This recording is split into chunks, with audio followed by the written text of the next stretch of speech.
আসসালামু আলাইকুম এভরিওয়ান, আমি নাজমিন। তোমরা সবাই কেমন আছো? আলহামদুলিল্লাহ, আমিও ভালো আছি। আশা করছি তোমরাও ভালো আছো, সুস্থ আছো।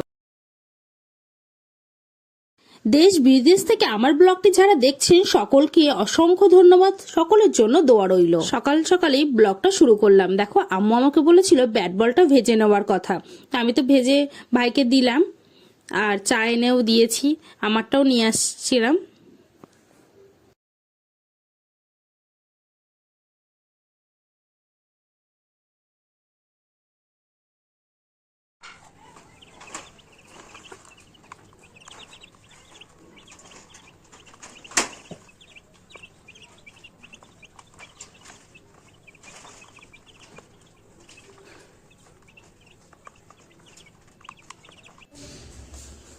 এটা ফাইমার হাত আর এটা আমার হাত।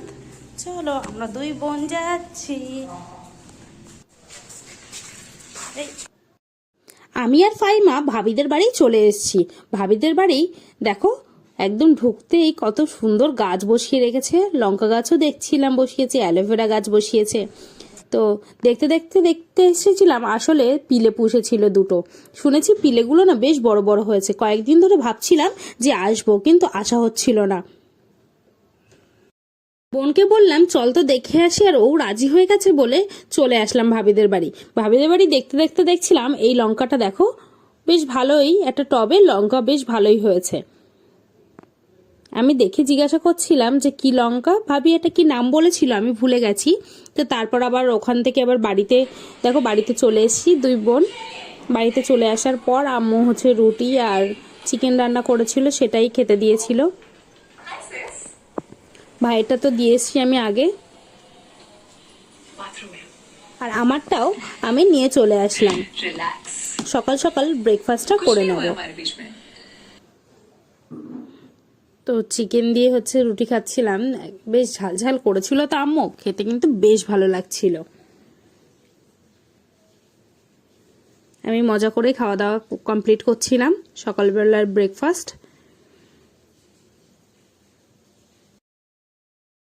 আদিল ভাইয়ের কাছে এসে শনপাপড়িটা দিয়ে গেল। তা আমি আবার নিয়ে বাপিকে গিয়ে দিতে গেলাম যে বাপি দেখো আদিল দিয়ে গেছে। তাই বাপি খুলছিল প্লাস্টিকটা,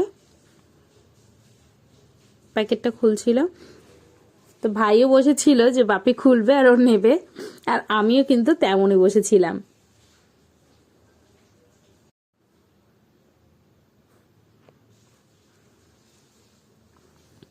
বাপি নিয়েছে, নেওয়ার পরে ভাইকে দিল, ভাইও তো তুলে নিয়েছে। তারপর আমাকে দিল, আমি আম্মুর জন্য আর আমার জন্য নিয়ে চলে এসেছি।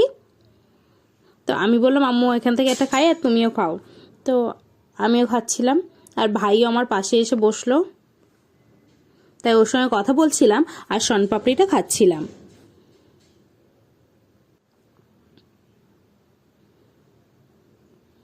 আর দুপুরবেলার লাঞ্চ করে নিচ্ছিলাম। দুপুরবেলার লাঞ্চে ছিল চিকেন ছিল, আর ভাজা করেছিল, বেগুন ভাজা করেছিল বোধহয়। তো এটাই করেছিল, তো এটাই খাওয়া দাওয়া করছিলাম দুপুরবেলা। আর আদিল ছিল, আদিলের সঙ্গে গল্প করছিলাম। আদিল বলছে বড় ভাই এইভাবে বলেন, এইভাবে বলেন। ও আবার আমাকে এইভাবে শিখিয়ে দিচ্ছিল।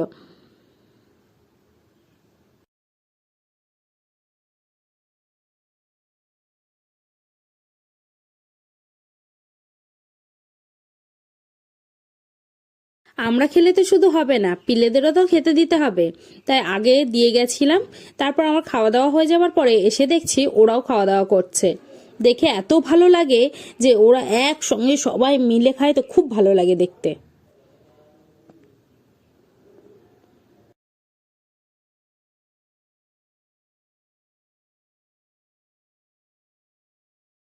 তারপর দেখার পরে বিকালবেলা ছাদে চলে আসলাম। আগের দিন আমি তোমাদেরকে বলছিলাম না, আগের দিন সিম গাছগুলো এই ভাড়ায় দিয়ে দিয়েছিলাম। তো তখন অনেকটা সন্ধ্যা হয়ে গেছিল আর লাইটও ছিল না, ওই জন্য তোমাদেরকে দেখাতে পারিনি। তাই আজকে দেখিয়ে দিচ্ছি যে ভাড়ায় কিভাবে সিম গাছগুলো তুলে দিয়েছি। দেখো এইভাবেই তুলে দিয়েছি, আর দেখো ফুলও চলে এসছে সিম গাছে। আর ফুল কিন্তু ফুটেছেও, দেখতে এত ভালো লাগছিল, একদম বেগুনি কালার, খুব ভালো লাগছিল আমার কাছে। তারপর আম্মু বলছিল ড্রাগন গাছে ফলগুলো দেখ বেশ বড় বড় কিন্তু সাইজ হয়েছে। আমিও দেখছিলাম যে হ্যাঁ খুব ভালো সাইজ হয়েছে এবং কালারটা এতটা ভালো লাগছিল, আমার কাছে খুব ভালো লাগছিল। যেমন বড় সাইজ হয়েছে তেমন কালারটাও কিন্তু খুব ভালো হয়েছে।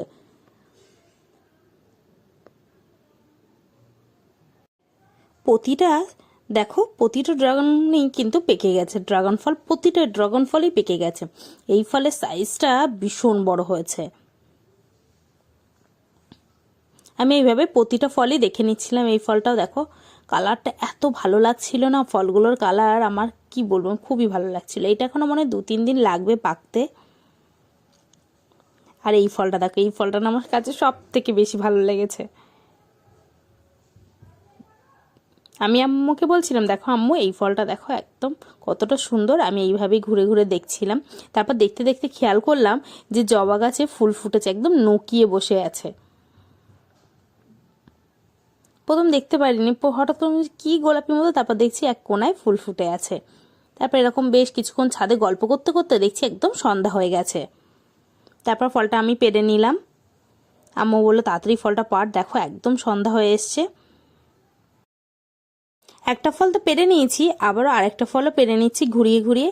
আম্মুকে বলছিলাম তুমি পারো, আম্মু বলছে না তুই পারো, ওই জন্য আমি ঘুরিয়ে ঘুরিয়ে পেরে নিচ্ছিলাম। এই ফলের সাইজটা সব থেকে বড়, আমি ঘুরিয়ে ঘুরিয়ে দেখাচ্ছিলাম। তারপরে এটাও আমি পেরে নিলাম। আর ফটফট করে ঘোরাচ্ছিলাম আর মানে হয়ে যাচ্ছিল, আসলে একদম পেকে গেছিল তো 3টে পেরে নিয়েছি। তারপর এখানেও একটা ফল পেকে গেছে, তাই আমি বলছি আম্মু এটা পারবো, তো বলছে হ্যাঁ পেরে নিতে। তাই আমি আবার এটা আবার ডালটা সরিয়ে নিয়ে এসেছি, ওই দিক দিয়ে যেহেতু পারা যাবে না, তাই আমি বললাম তুমি এটা পারো, ওই জন্য আম্মু এটা পেরে নিল। দেখো ফলের সাইজগুলো বেশ ভালো হয়েছে, কিন্তু আমার কাছে কিন্তু ভীষণই ভালো লাগছে। একটা করে ফল পাড়ছিলাম আর এখানে রেখে দিচ্ছিলাম, তাই 3টে ফল পাড়া হয়ে গেছে, তাই আবার হাতে নিয়ে নিচ্ছে। দেখো কি ভালো লাগছে না ফলের কালারগুলো, আমার কাছে ভীষণ ভালো লাগছিল। তো নিচে চলে আসছিলাম, আম্মু বলছে তাড়াতাড়ি চল নিচে। দেখো ফলগুলো হচ্ছে পেরে নিয়ে নিচে চলে আসছে। তো ফল পেরেছিলাম 3-4টে মতো পেরেছিলাম। দেখো আমি টেবিলে এনে রেখে দিলাম। আম্মু আমাকে বলছিল ফলগুলো এখানে রাখিস না, একেবারে ভালো করে ধুয়ে কেটে নে। তাই আমি বলছি এক্ষুনি কাটবো, তাই আমি বলছি কোনটা কাটবো, তা আম্মু আবার দেখে দিচ্ছিল, বলছে সব ফলই তো এক রকম।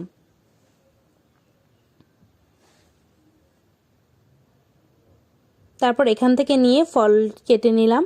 তো আদিল দেখছি সিঁড়িতে আছে, তাই আমি মনে চল ওপরে চল। তো ওর তো আমার ওপর রাগ করে আছে। এখন আমার মনে পড়ছে না যে কেন রাগ করেছিল, তো আমি ভিডিও করছি আর একটু একটু করে সামনে যাচ্ছিল। তা আদিলদের জন্য আর ফাইমাদের জন্য ওপরে নিয়ে যাচ্ছি। আদিল কিন্তু ড্রাগন ফলটা অত ভালোবাসে না, আমি মামুনিদের দিলাম। দেবার পরে দিয়ে চলে এসেছি। চলে আসার পর আমাদের জন্য কেটেছি, আমার জন্য, আব্বুর জন্য, ভাইয়ের জন্য, আম্মুর জন্য, সবার জন্য কেটে নিয়েছি ফলটা। ড্রাগন ফলটা আমি খাচ্ছিলাম, এত মিষ্টি ছিল কি বলবো, ভীষণ ভালো লাগছিল, খুব মিষ্টি ছিল। আমার ভিডিও যদি ভালো লাগে অবশ্যই সাবস্ক্রাইব করবে, লাইক করবে, কমেন্ট করবে, শেয়ার করবে। কমেন্টে অবশ্যই জানাবে কে কোথা থেকে আমার ভিডিও দেখছো। আমার ভিডিও অবশ্যই কমেন্ট করে জানাবে যে কেমন লাগছে তোমাদের। নেক্সট ভিডিও দেখা হবে।